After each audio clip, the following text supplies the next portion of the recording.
Welcome to the Hey Docs podcast with your host, Jill Allen.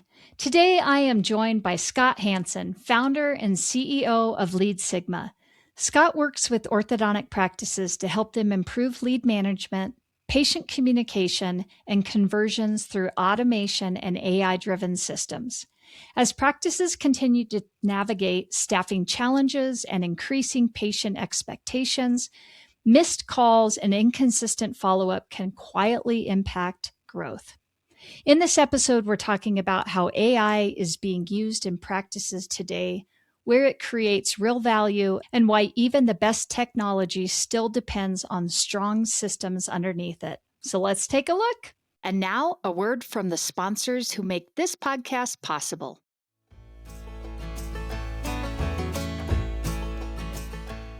Hey docs. If your new patient follow-up depends on someone remembering, it's leaking revenue. Grayfinch automates new patient follow-up, texts and emails go out automatically, and your treatment coordinator just checks their tasks list to see what needs a quick call or a more personalized message. That is one of the many reasons I recommend everyone take a look at Grayfinch. It isn't just a follow-up tool, it's a complete practice management software built to help you grow and scale. Stop leaking revenue and get $500 off your startup fee with the Jill Allen special at grayfinch.com/Jill Allen.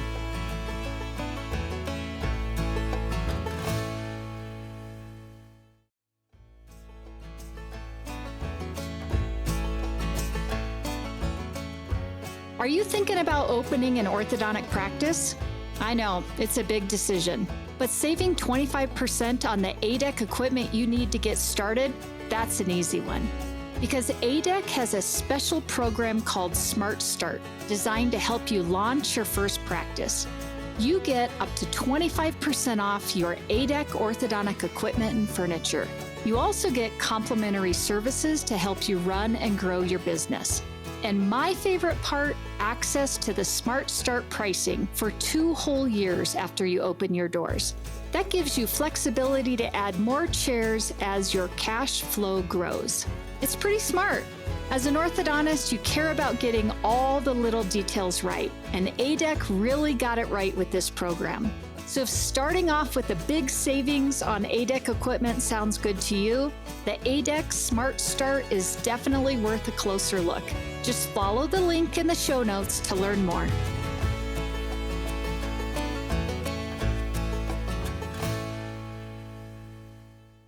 Scott, I am so excited to have you here on Hey Docs again. It is my pleasure. I'm honored. I always love having you on because I know you and I are always going to have some really great conversations, and we have plenty to talk about to fill up the time. So in the event that somebody has not met you yet, does not know who you are, would you mind just sharing a little bit of background on what got you into our orthodontic field and what led you to creating LeadSigma? Yeah, absolutely. First of all, thank you so much for having me. It's so cool to be able to talk to people that I looked up to, read about, and benefited our practice when I was managing it. Yeah, I started my career managing my folks' orthodontic practice in the Kansas City area. And the practice was flat for about 10 years. And when I started, over the subsequent 3 years, we tripled the size of it. And we were one of the early acquisitions for Smile Doctors. And that's kind of led me from one thing into another to today as the founder of LeadSigma. And I'm more than happy to dive into that more detailed story, but I've had just a lot of wild and cool experiences in the industry. Yes. Yeah, absolutely. And I think that's what's so great about LeadSigma and working with you is you're putting your money where your mouth is in regard to you have been in an orthodontic practice. The practices that you are brought to the forefront with the company are real life problems that you encountered and had to deal with and said, hey, I think there's a solution out there for this. So I want to just dive right in and talk a little bit about one of the major areas that I think is a big pain point in our offices. And especially now, I think missed new patients have always been an issue, but I think there's even more emphasis on it right now because when we look at how much money is put into advertisement and just how accessible patients now have to information and to trying to reach out and get a hold of our practices. And I'm wondering if you can kind of talk about what you guys are seeing on that new patient missed call forefront and or interaction in that regard, and really what the data or the points that are important to talk about on what that has in regard to the growth of an Yeah, orthodontic absolutely. practice. Yeah, I think it's an important consideration. And it has been an important consideration for a long time. When I was managing the practice, now 20 years before I managed the practice. And you mentioned the investment in marketing or just ads and other stuff. I think what gets missed and why maybe people don't typically focus on it as much as they should is they forget about all the other stuff that they did to drive those leads. It's like you think about the sleepless nights of organizing your first hygiene event, organizing the lunch and learns with Yes. dentists, going to do health day presentations at the schools. And I imagine for a lot of your clients and probably just about everyone listening, they were the people doing that. At least maybe now, but at least to start. And so there's so much energy that goes into getting a single patient to say, "Hey, I want to get some treatment." And the fact that we have put all this focus on the marketing and then we have all this focus on case acceptance or what happens when they show up to the exam, it's like there's a number of steps between those two things. We have to, if they didn't book online, we have to schedule them. We have to get them to show up. And then, we have to, all of that stuff works together to get a signed contract, which is the goal.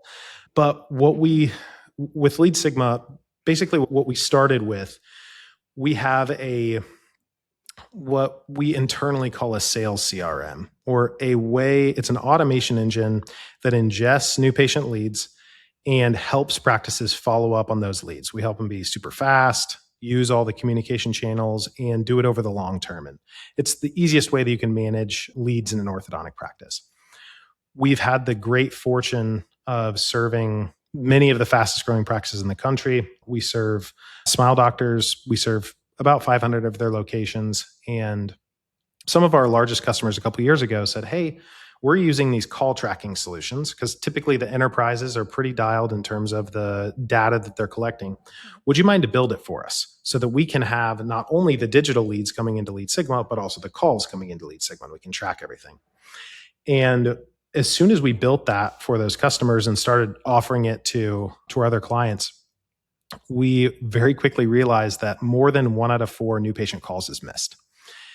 And that just, I was my mind. I knew that there was a problem. I've been speaking about it for a decade, but that is just mind blowing. And so we think of a typical size practice, that's $400,000, $500,000 of missed opportunity just by not picking up the phone. And I still have a high degree of conviction that if you do anything to grow your practice, follow up on your pending obs and recall and answer the phone. You can really create a lot of practice growth if you nail those two things.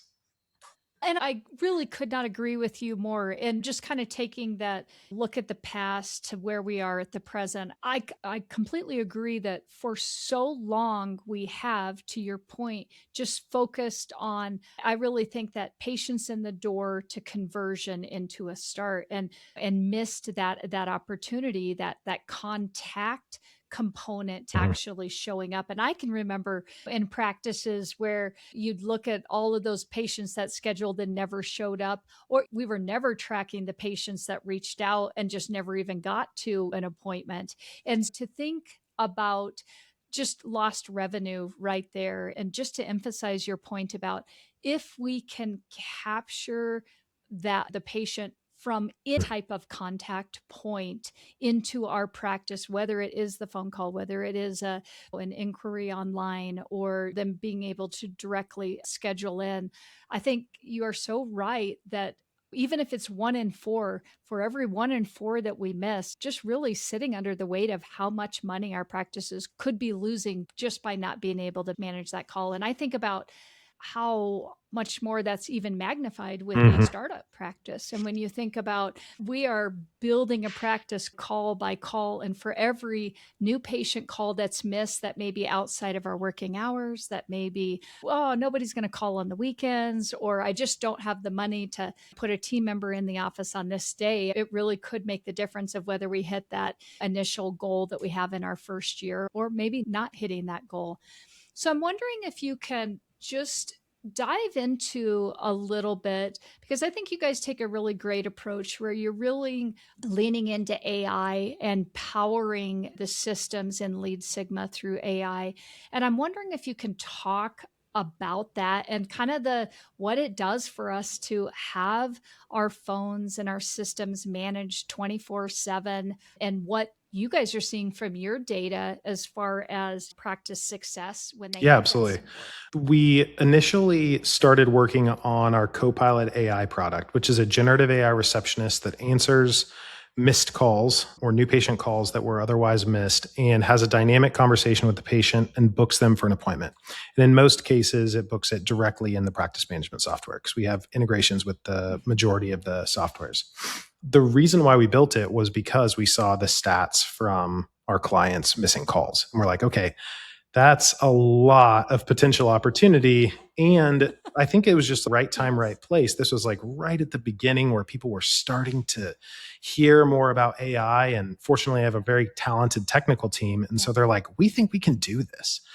And so we launched, just to give you an idea of the results of that, we launched with Southern Orthodontic Partners in July of 2024.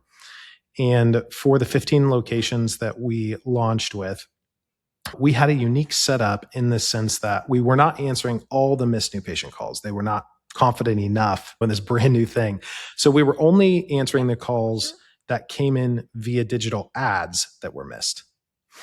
And still in that case, we averaged $253,000 of production scheduled through CoPilot annually since we launched. And so it has been, Wow. the results are incredible. And it makes sense too.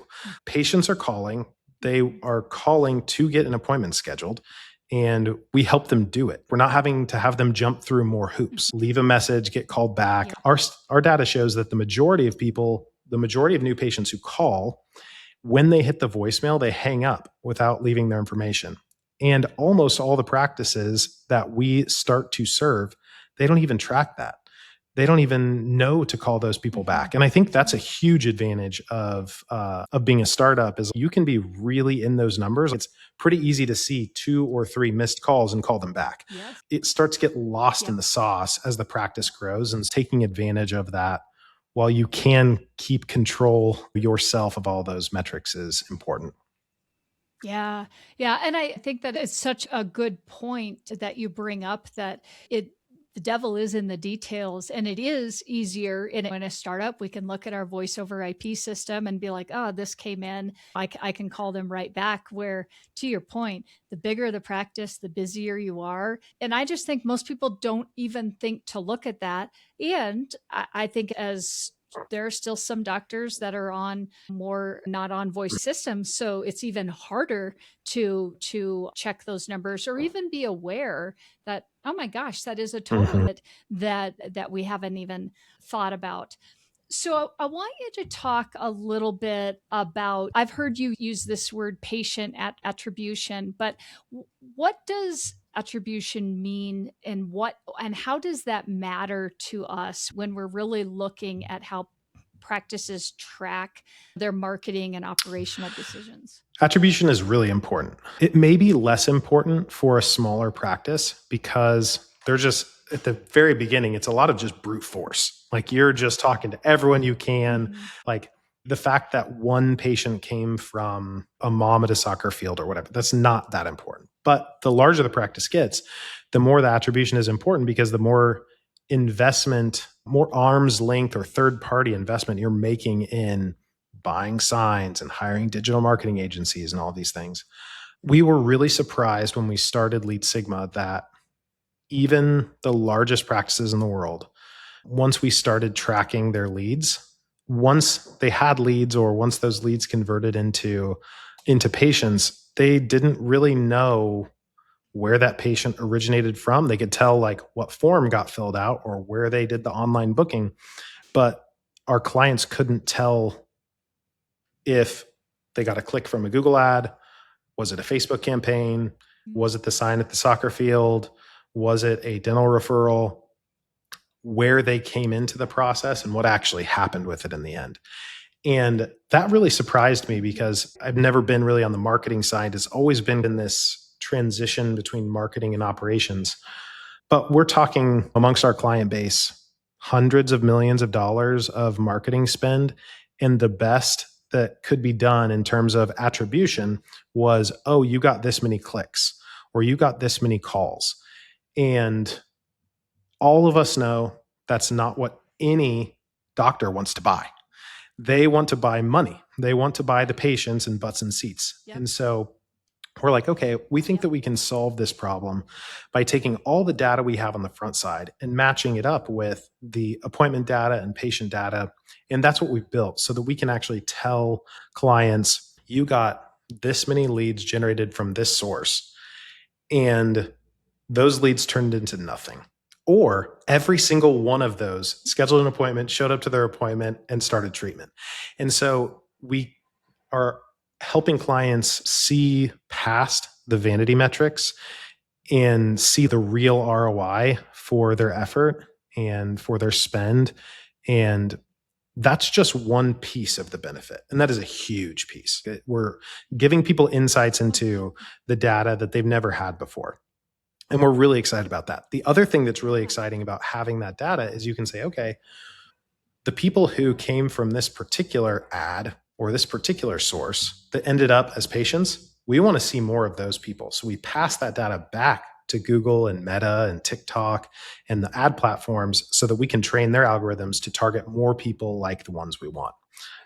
You know what? I just love this concept, and because I feel like what it does is it's putting the power back into the doctor's hands, where I feel like for so long, many times our doctors have just been fed the data from the marketing companies or the groups or whoever they're working with, and they don't really have much power to push back to necessarily, and this is no shade on our marketing companies out there, but I do think that there's something really wonderful about arming yourself as a business owner with the data to be able to go in and have really good conversations. So when you're being told, oh, you need to spend another $4,000 and look at all these great clicks that you're getting, or look at, but you had calls, although none of those actually came through or whatnot, to be able to have powerful metrics that as an owner, you can sit under and reflect on and review, and then come at it as it's actually a two-sided discussion now with your marketing company. Or if you're doing it yourself, the decisions that you're making to say, I love the idea of thinking that, yes, this being able to decipher out the information, pull it out, and then say, this works, this doesn't work. I want to lean into this more, and really dialing it down versus just this really, where I think a lot of, we all live in this really top, just throw money at it and hopefully 2 or 3 will come out of the money that we're throwing at. Yeah, we're really fortunate to work with probably the majority or all of the agencies in the space. And we have some phenomenal relationships with great agencies. So all of those agencies, when I have discussions with them, they all say, yeah, we would love this data, because in addition to the doctor or the buyer understanding what they're buying, it puts us on the same team. And for really good agencies, it helps them say, hey, the performance that you have experienced is this. The performance that you will likely experience is this. And now there's a degree of accountability and to both the doctor and the agency working to accomplish the same goal, as opposed to, and we see this all the time, even with great agencies. Oftentimes we see that the clients or the orthodontic practices, they might be driving really good leads, but they might be really dropping the ball in terms of getting like following up with those leads. Maybe their case acceptance is really poor. Like they need you to come into the practice and fix all of that stuff.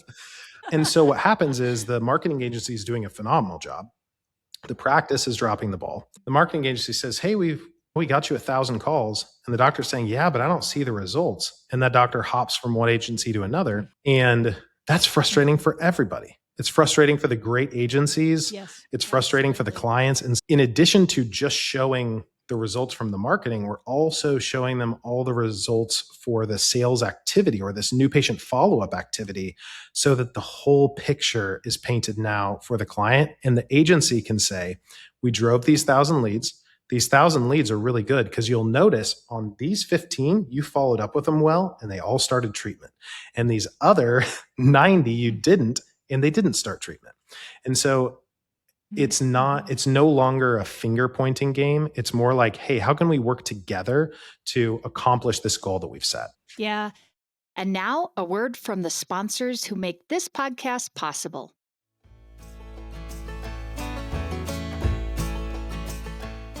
Want a cleaner workflow for orthodontic cases? Meet Clarity Solutions from Solventum, formerly 3M Healthcare. The Clarity portal puts aligners, digital bonding, and retainers in a single streamlined platform. One workflow, fewer handoffs, and more control for planning through retention. Simplify your next case. Reach out to your local Solventum sales rep today or visit us at go.solventum.com/clarity. Again, that is go.solventum.com/clarity to learn more.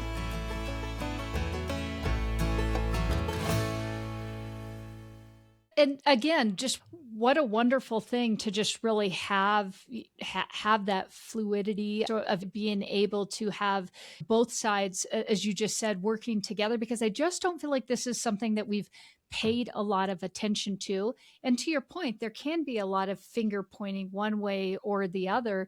And me as a consultant, a lot of times I'll come in and say, before you go dump another X amount of dollars in marketing, maybe we need to work on the system that if we're getting them in there, or maybe you're just too busy and we need to put a system in place that can still follow up so that your team can focus on what they need to focus on. And we've got the help on both sides, the shoulder help on getting the patients in and the follow-up if we can't get them to convert on the backside. And now it just completes that cycle in hopes of we're just taking every opportunity to get that, to make the best out of getting that start and that patient saying yes to treatment. One of the things that we think about is we want to turn marketing from an expense line item to a measurable investment with a feedback loop. We want, I love that. I love that. Say that again with the feedback. Yeah, That's so good. when we think of great business processes, they have a feedback loop. We know if we're doing a good job or a bad job. We know if like in the case of marketing, we want to be able to know we invest this much, we do these kinds of activities, we get this kind of return. And if we have really good data, we can actually turn that into a measurable process to say, okay, we changed this. How are the results affected? For most practices today, probably 98% of practices today, we know a lot of the things to do. And so many of the fastest growing practices, they're doing those things regardless of what the metrics say. They're not super concerned about every little metric. But even you look at a practice like big practices that have a 3% missed call rate. That was 3% for a really big practice is $1 million a year. But I think marketing turning into an investment with a feedback loop is something that we're really focused on. And it's just fun to see again how we can use technology and moving our profession forward. Even something like this, where I do believe other industries have listened to this for probably longer than our industry has. And we're maybe a little slower on the uptake for this. But I think that's why I really appreciate, Scott, what you have done with LeadSigma. And I think you've done an excellent job at capturing this and helping doctors and practices be aware more of this leaky bucket I think that we really have. And it's a huge one. And to your point, the bigger the practice, the bigger that leak is. You look at it and go, oh, that's 3%. It's a lot. And even 3% in a small practice, if you only Without a have doubt. 20 new patients a month, that it's as big of a deal because you're not going to hit the numbers that you want. So let's switch gears a little bit. I know we talked a little bit about AI earlier, but this, of course, is the hot topic, the hot conversation piece. I want to know. I want you to talk to us a little bit about how LeadSigma is using AI within your own company, because I think every business owner, I use AI in my company in multiple different ways. And I think as business owners, we have to start looking at it beyond chat or in any of the Claude or any of the other pieces that's all real basic now. How are you guys using it? But also, what lessons have you guys learned? Because I feel like you've been on the forefront of not only implementing it to show us how to use it in practices, but you're also using it within the company. And I'd love to hear your insight on it. Yeah, we obviously use AI a lot in our daily workflows. We started the same as everybody else. Here's ChatGPT. Let's use it like a fancy search engine. And it does a great job of that. But there's so much more that can be done with the tools. One of the learnings that we have, and we're right at the bleeding edge of all this technology with AI, as probably most people have experienced. Like they called an AI agent a year ago, like it's rough. It was like pretty cool. Like you could see, like it it's gonna be there one day. And I feel like today, when you talk to the AI agents, that's pretty darn good. And that same experience we have had with using AI tools internally. It's like there are a lot of claims about what can be done. And once you actually dig in and start doing them, some of them are real and some of them are not. We have all of our team has Claude, like we have a Claude team subscription. We've set up the Claude deliberately for data sharing so that certain stuff is shared amongst all of our team. Our meetings are shared. In some cases, even all of our email inboxes are shared, which really helps get oriented around what a customer needs or a practice needs and how to serve them well. For lecture design and like all that stuff. Like I'm super powered by I'm 50% faster at most things. I don't think it has radically changed the actual workflows I go through. Like I have some Claude skills built that save me significant time. But right now it feels like in order for them to be operational and affect you in your day-to-day life, the tasks you have for it have to be very well defined. If you were hiring a virtual assistant or something, like for that person, like maybe 2 years from now, they like know you really well and get your rhythm. But right off the bat, it's here is exactly what I want you to do every single time. Here is exactly where to go look. And when you do that, the tool is amazing. So all the analysis for all of our sales calls, all of our support calls, like they're all getting run through these models so that we have a better understanding of how to improve. Yeah. And I know I hear this all the time. I'm sure you do too. I think that teams especially can just feel so overwhelmed in their workday. And I so encourage team members and doctors with team members to really lean in to what AI can do in the practices. But to your point, I think we have to put practical tools in place, and we have to kind of be able to direct our team, because the other thing I see is you get one team member that's running with something and another that's running with another, and it just doesn't ever feel very cohesive for what we're trying to do. And I'm wondering if you can talk to that just a little bit and what you have seen and maybe what you think practices can be focusing on. Like one thing that comes to my mind and when you were talking about this is even something as simple as when we're listening to our voice over IP, if we happen to be having our team members answering the phones and we haven't completely outsourced that, is even just, I think, running our phone calls every once in a while through an AI system to just kind of pick up consistencies or inconsistencies, to be training tools that we might not, if a doctor's, geez, I don't want to have to listen to 10 calls today just to hear how my front team is doing, using a tool like Claude or some of the different ones out there to maybe come up with a rhythm on, okay, these are what we're looking for out of it. Or like my team, we use Fathom a lot for everything, and it'll pick up on inconsistencies or outliers with how we train or whatnot. I'm kind of curious what you think and what suggestions you might give practices or doctors listening. Yeah, so I know that there are probably some people watching and probably some people listening. I pulled up on the screen here something that I very quickly put together for the AAO a couple weeks ago. This is exactly what you're talking about. So the most important piece is that it's something that is repeatable. So if you're going to use a tool like this, it's like you should have a process at the end of the day or the end of the week. Someone takes the calls from Mango or Weave or whatever VoIP system and puts them in a folder. And then you can build these skills in your AI tools to go search that folder and give you this kind of analysis. And like I said, I did this in about 15 minutes. Like we could pass phone calls to it and it would analyze whether 2 appointment times were offered over the next 72 hours. If the person answering the phone praised the doctor or the office, if they offered an appointment to a loved one to save them a trip, if they teed up the idea of a same day start. So this stuff is actually really easy. This is a perfect example of something that could be a regular routine for a practice. And you can even use this for one-on-one coaching, and it breaks down every call. This is an example of Claude or ChatGPT being an unbelievable tool for businesses. I think the main thing that practices want to be careful about is the HIPAA compliance. Obviously, we're fortunate that with being a team of developers, we have a BAA signed with OpenAI. And there is a little hack there. If anybody's kind of nerdy and techie, if you sign up on the developer platform with OpenAI, it is one of the methods that you can get a BAA with for ChatGPT. Oh, that's great to know. That's really great to know.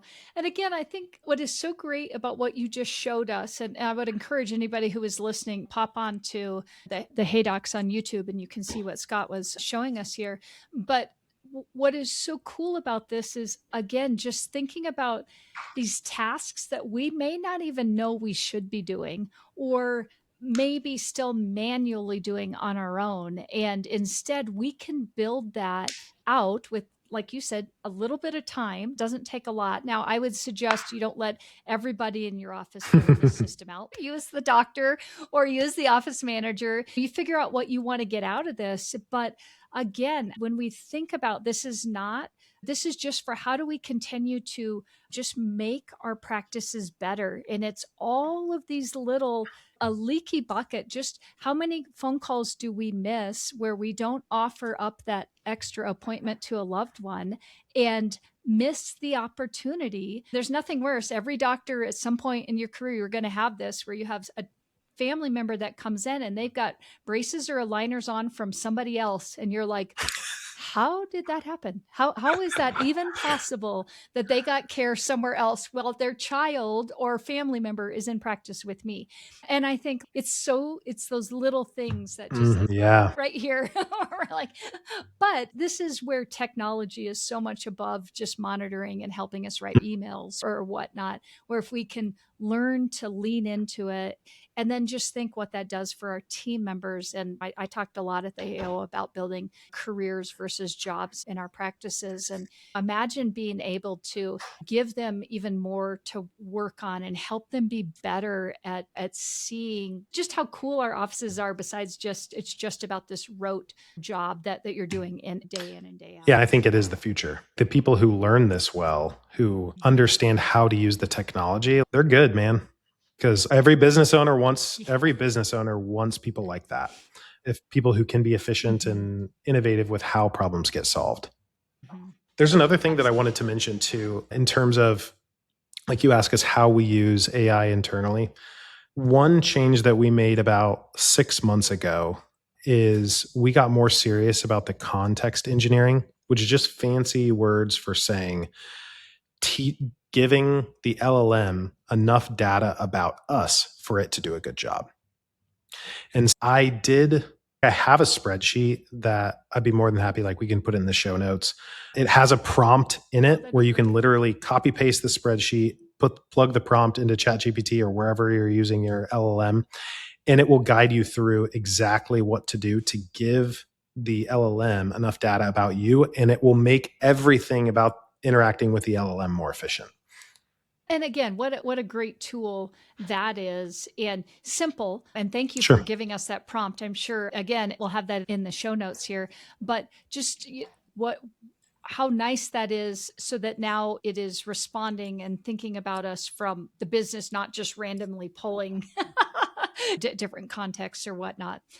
So, Scott, I know that you and I could just talk and talk, but of course we have to pull this to an end here. So if somebody wants to learn more about LeadSigma, they've been listening to the things that we've been saying, and they're like, gosh, I can't miss that 3%. I can't miss that opportunity. What's going to be the best way that they can get a hold of you? Or maybe you sparked some interest in they just want to learn a little bit more about maybe how they can better use AI in their own practices or whatnot. What's going to be the best if you're interested in LeadSigma service specifically, getting on LeadSigma.com and scheduling a demo is the best way. If you're interested in just nerding out and talking about AI, my email is scott@leadsigma.com. I'd love to chat with anybody. I love that. I might get on that with you on a different call and nerd out with you, because I think it's just so fun to see all the great things that are coming towards our industry. And if we can just have open eyes and be open to what's coming, man, we can be so good at what we do. Indeed. And now a word from the sponsors who make this podcast possible.